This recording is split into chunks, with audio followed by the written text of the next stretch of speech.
Good morning students, let's try chemistry. आज हम लोग करने वाले हैं अपना क्लास 8 का साइंस का chapter number 1, that is crop production and management.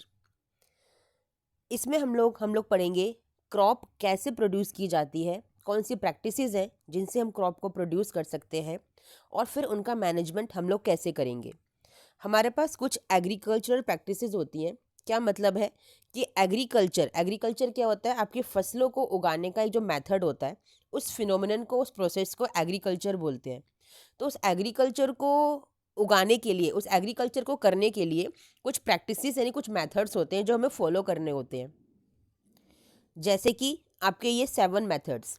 सबसे पहले हम लोगों को सॉइल की प्रिपरेशन करनी होती है। कोई भी अगर हमें फसल तैयार करनी है, कोई भी क्रॉप अगर तैयार करनी है, तो उसके लिए सबसे पहले सॉइल को प्रिपेयर किया जाता है।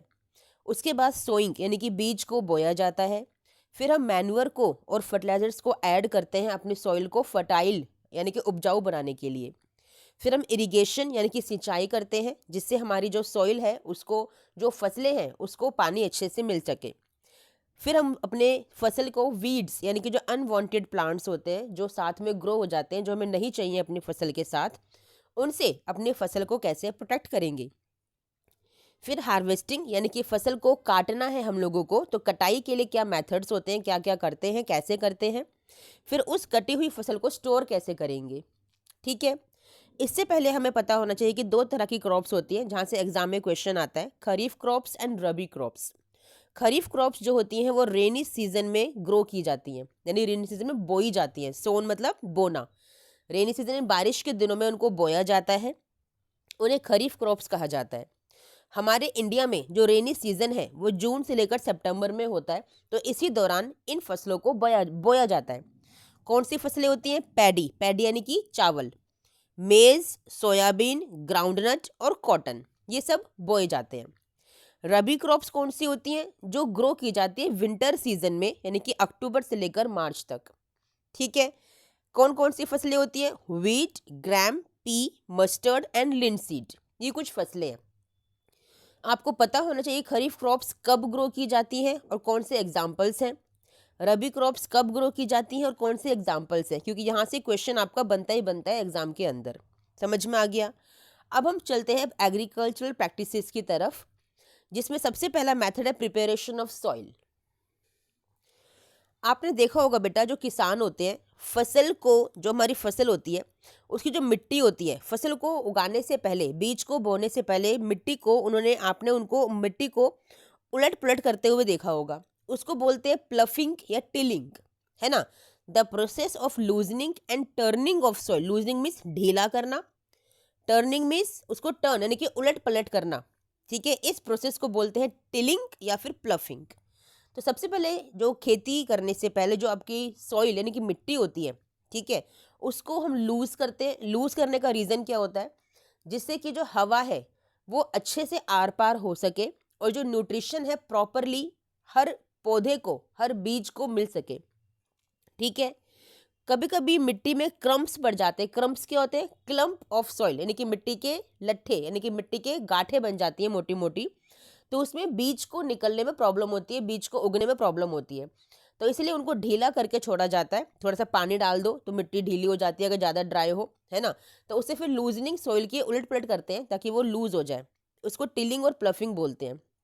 ठीक है। उसके बाद उस सॉइल की लेवलिंग की जाती है। लेवलिंग मीन्स उसे फ्लैट करने की कोशिश की जाती है ऊपर से हल्का हल्का दबाकर, कि जिससे जो सॉइल में जब आप बीज को बोओगे ना, तो वो एक तरह से ही एक समान उगेंगे, ऊपर खाबड़ नहीं उगेंगे। समझ में आया? अब हमारे पास कुछ इम्प्लीमेंट्स करने हमें होते हैं, एग्रीकल्चर इम्प्लीमेंट्स। कुछ हमारे पास इक्विपमेंट्स हैं जिनकी हेल्प से लूजनिंग, टिलिंग और प्लफिंग की जाती है। जैसे कि प्लफ, ठीक है, आपका होय, ठीक है, ये सभी के सभी वो इंस्ट्रूमेंट्स हैं जो यूज़ किए जाते हैं आपके प्लफिंग और टिलिंग करने के लिए सॉइल की। जैसे कि ये एक प्लफ होता है जिसे हम लोग हल बोलते हैं। हल बोलते हैं ना, तो इंग्लिश में प्लफ बोलते हैं, जो बैलों की हेल्प से किया जाता है। जब बैल नहीं होते थे तो उससे पहले हम लोग इंसान जो होते हैं वो अपने कंधे पे रख के इसको किया करते थे, लेकिन अब बैलों से किया जाता है। और अब और आगे जनरेशन की अगर बात करूँ तो ये मशीनें आ गई हैं, उन मशीनों की हेल्प से इस काम को किया जाता है। ये है होय। ठीक है ना, होई की हेल्प से ये काम किया जाता है। और जो मशीन्स आ गई हैं वो कल्टीवेटर बोलते हैं। ये देखिए ट्रैक्टर है, इसमें पीछे ही लगा हुआ है, जो कि सॉइल को लूज और टर्न करने का काम कर रही है। तो यानी कि ह्यूमन एफर्ट बहुत कम हो गया, टाइम सेविंग हो गया, है ना, और आपके पैसे की बचत हो गई। ठीक है। नेक्स्ट प्रैक्टिस है आपके सोइंग, यानी कि बीज को बोना। तो उससे पहले हमें सिलेक्शन करना पड़ता है सीड्स का। सीड का सिलेक्शन कैसे करोगे? बहुत सारे सीड्स को लीजिए, एक बड़े से बर्तन में पानी भरिए, उन सीड को उसमें डाल दीजिए। जो सीड आपके ऊपर तैर रहे होंगे वो सीड आपके खोखले यानी कि बेकार होते हैं, वो अच्छे नहीं होते बोने के लिए, क्योंकि उनमें से कोई पौधा नहीं निकलेगा। लेकिन जो सीड्स आपके डूब जाते हैं वो सीड अच्छे होते हैं, क्योंकि वो हैवी हैं, अंदर से भरे हुए हैं, और वो अच्छे पौधे में कन्वर्ट हो जाएंगे। तो इस तरह से सिलेक्शन किया जाता है सीड्स का। ठीक है। ये हमारा पुराना मेथड है सीड को बोने का, बैलों की हेल्प से। ये रहा आपका एक, आपको इक्विपमेंट दिख रहा है, इसमें सीड को डालते थे, वो 1 बाय 1 आपके इस सॉइल में इस सीड को बोते हुए चला जाता था। ठीक है। एक आपका सीड ड्रिल होता है बीज को बोने के लिए। इसमें यहाँ पर सीड यहाँ से निकलता है और ऐसे करके इन जगहों से यहाँ पर सीड अंदर मिट्टी में चला जाता है। तो एक साथ आप कई सारे सीड्स को बो सकते हैं।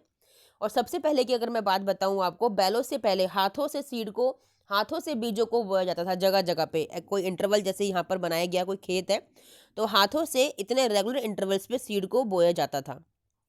ठीक है बच्चा, जो कि बहुत टाइम टेकिंग था, बहुत एफर्ट लगते थे, किसान बहुत मेहनत करते थे। तो मेहनत को बचाने के लिए, टाइम को सेव करने के लिए बाद में इन सभी मशीन्स का इन्वेंशन हो गया। ठीक है। इसके बाद है मैन्योर और फर्टिलाइजर को ऐड करना। ठीक है। अब आपने सॉइल को तैयार कर लिया, आपने बीज को बो दिया, अब आपको उस सॉइल में अपने फर्टिलाइजर को और मैन्योर को ऐड करना है। इन दोनों में डिफरेंस क्या होता है? मैन्योर आपके ऑर्गेनिक फर्टिलाइजर्स होते हैं, ऑर्गेनिक खाद जिसे हम बोलते हैं, जो पौधों को बहुत फायदा करती है। और फर्टिलाइजर क्या होते हैं? ये केमिकल्स होते हैं जो पौधों को नुकसान करते हैं अगर ज़्यादा उनको दे दिया जाए। ठीक है। लेकिन दोनों ही खाद का काम करते हैं। तो सीड बोने के बाद अब उसे हमें पोषण देना है, उसे न्यूट्रिशन देना है, तो उसके लिए हम मैन्योर और फर्टिलाइजर को ऐड करते हैं सॉइल के अंदर। हमारे पास एक मेथड और होता है क्रॉप रोटेशन, जिसकी हेल्प से हम अपनी सॉइल को रेप्लेनिश करते हैं। इसका मतलब क्या होता है कि सपोज अगर आप पूरे साल एक ही तरह की फसल अगर बो रहे हैं, तो उस सॉइल में ना उस न्यूट्रिशन की कमी हो जाएगी जो वहाँ के पौधों को ज़रूरत होती है। तो इसीलिए क्या करते हैं कि 6 महीने कोई और फसल और बाकी 6 महीने कोई और फसल। इससे जो मिट्टी होती है उसे वापस से उसका न्यूट्रिशन मिल जाता है जो उस फसल के लिए रिक्वायर्ड होता है। तो इसे बोलते हैं क्रॉप रोटेशन। ठीक है। ये आपके डिफरेंस है फर्टिलाइजर एंड मैन्योर के बीच। ठीक है। फर्टिलाइजर क्या होते हैं? जो मैनमेड होते हैं, इनऑर्गेनिक सॉल्ट मैंने बताया आपको।